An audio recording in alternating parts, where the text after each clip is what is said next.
El gasto en intereses del gobierno de Estados Unidos ya supera lo que ese gobierno gasta anualmente en defensa, en el propio ejército estadounidense.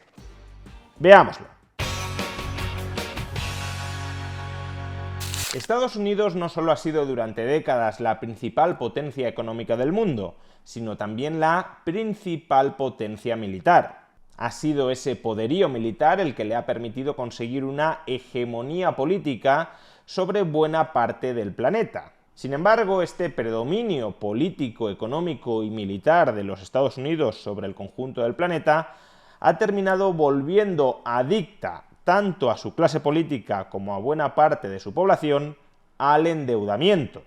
Y es que el poderío político, económico y militar de los Estados Unidos les ha permitido durante décadas financiarse a tipos de interés muy bajos, cuando no a tipos de interés nulos o negativos.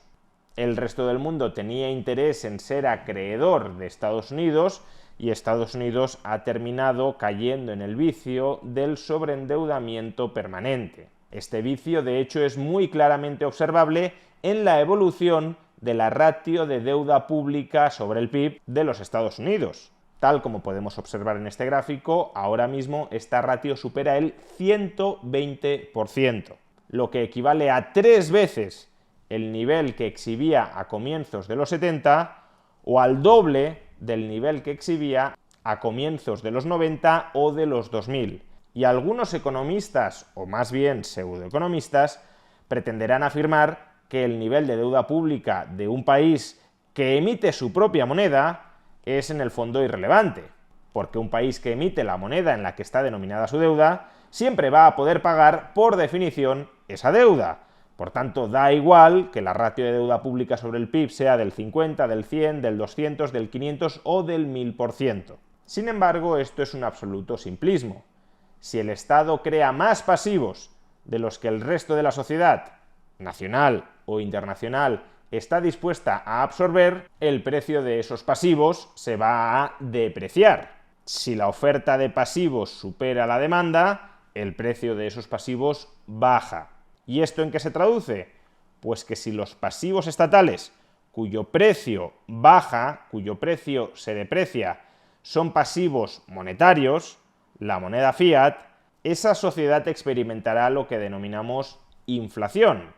El precio de todos los bienes y activos de la economía denominados en ese pasivo monetario, el dólar, el euro, que se ha depreciado, subirá. Y la otra posibilidad es que los pasivos estatales cuyo precio baje, cuyo precio se deprecie, sean pasivos no monetarios, como las letras o los bonos del Estado.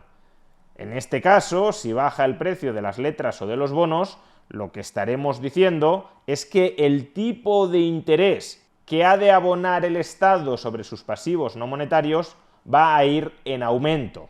Así pues, el exceso de oferta de pasivos estatales en relación con la demanda de pasivos estatales se traduce o en inflación o en altos tipos de interés o en ambos. Y ese es el escenario que ha experimentado la economía estadounidense durante los últimos años. Tras el exceso de deuda pública emitido durante la pandemia, lo que ocurrió fue que la divisa estadounidense, que es un pasivo del Estado estadounidense, se depreció. El dólar perdió valor, generando una inflación muy extendida, muy diseminada por toda la economía. Y para tratar de frenar esa inflación, ¿qué hicieron las autoridades estadounidenses? Subir el tipo de interés que abonan sobre la deuda pública. Una manera de inducir a los ahorradores a que permanecieran en dólares, a que aumentaran su demanda de pasivos estatales de Estados Unidos. Pero ¿qué sucede? Que si tú incrementas los tipos de interés que ofreces sobre tu deuda, teniendo un volumen de deuda pública emitido gigantesco, el gasto explícito en intereses sobre tu deuda se te va a disparar. Y eso es precisamente lo que le ocurre ahora mismo a los Estados Unidos.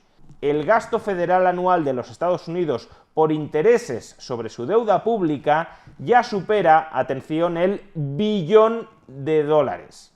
No solo eso, ese vertiginoso aumento del gasto federal en intereses ha llevado a que esta partida presupuestaria, los gastos financieros del Tesoro, ya superen lo que cada año gasta los Estados Unidos en defensa. En la actualidad, el gobierno federal de los Estados Unidos ha de abonar cada año más dinero para pagar los intereses sobre su deuda pública que para sostener el ejército de los Estados Unidos.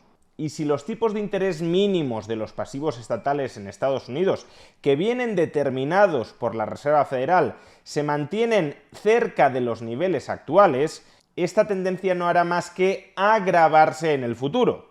En estos momentos, el tipo de interés medio de la deuda pública estadounidense es del 3%. Si ese tipo de interés medio se elevara al 4,5%, un nivel que incluso estaría por debajo de los tipos de interés actuales que fija la Reserva Federal, entonces el gasto en intereses ascendería a más de 1,5 billones de dólares. Es decir, gastaría en intereses de la deuda pública un 50% más que en el propio ejército estadounidense.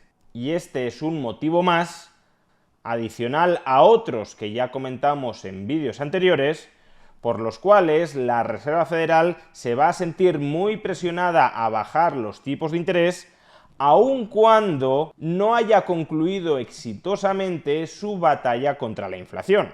En caso contrario, la factura de intereses de gastos financieros del gobierno federal va a seguir aumentando, lo que agrandará el propio déficit público estadounidense, lo que llevará, por tanto, a una mayor acumulación de deuda.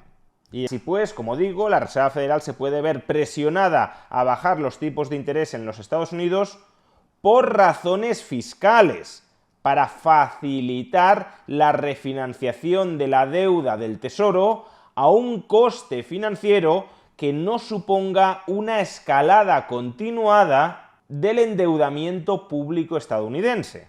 Pero claro, si la Fed baja los tipos de interés, también estará invitando al Tesoro, lo gobierne quien lo gobierne, Biden o Trump, estará invitando al Tesoro a que emita aún más deuda para financiar un mayor volumen de gastos no financieros. Porque si endeudarse sale gratis o muy barato, la tentación a seguir abusando del endeudamiento seguirá muy presente dentro de la oligarquía política y de la propia sociedad estadounidense. Al final, por tanto, el problema es de base. La enorme propensión de la sociedad y de los políticos que representan a esa sociedad para sobreendeudarse, para vivir de prestado. Hasta el momento Estados Unidos se lo ha podido permitir gracias a su hegemonía política, económica y militar, pero esa hegemonía política, económica y militar puede terminar horadándose como consecuencia de los propios desequilibrios financieros que se van volviendo estructurales dentro del Estado estadounidense. Si para mantener más o menos controlada la inflación, Estados Unidos tiene que pagar unos intereses expansivos a costa de otras partidas de su presupuesto, como puedan serlo el gasto militar, entonces una de dos: o su hegemonía política, económica y militar se va eclipsando, o renuncia a mantener la inflación estabilizada con altos tipos de interés.